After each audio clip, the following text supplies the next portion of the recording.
Écossyne, mars 2014. Nous voici devant le célèbre dossier de la rue du Dain, qui a fait couler tellement d'encre. Ici auraient dû se dresser 8 maisons unifamiliales, campagnardes et charmantes. Et pourtant, le précédent conseil communal avait écrit tellement de choses.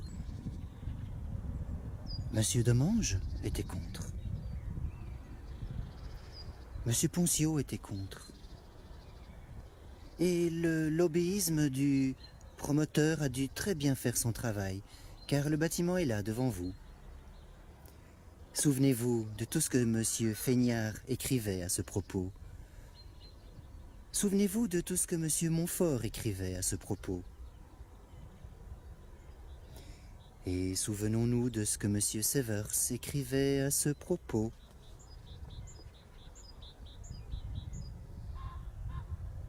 Tous étaient contre, avant d'arriver au pouvoir.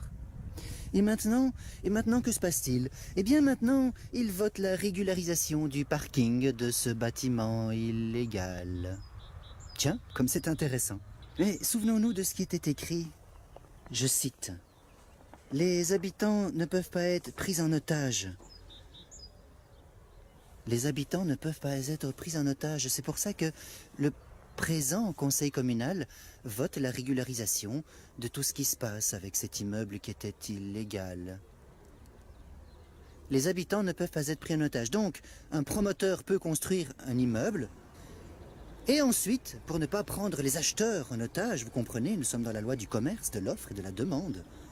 Eh bien alors, le promoteur peut continuer à vivre et à dormir sur ses deux oreilles parce que les lois qui devaient être apposées par avance sont apposées par après. Bravo. Alors, bravo à tous ces fameux politiciens de la précédente législature qui se sont prononcés contre.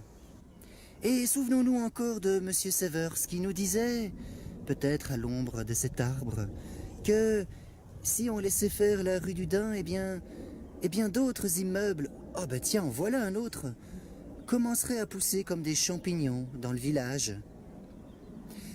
Eh bien voilà, vous pouvez constater des visus que M. Severs avait raison. Merci, M. Severs.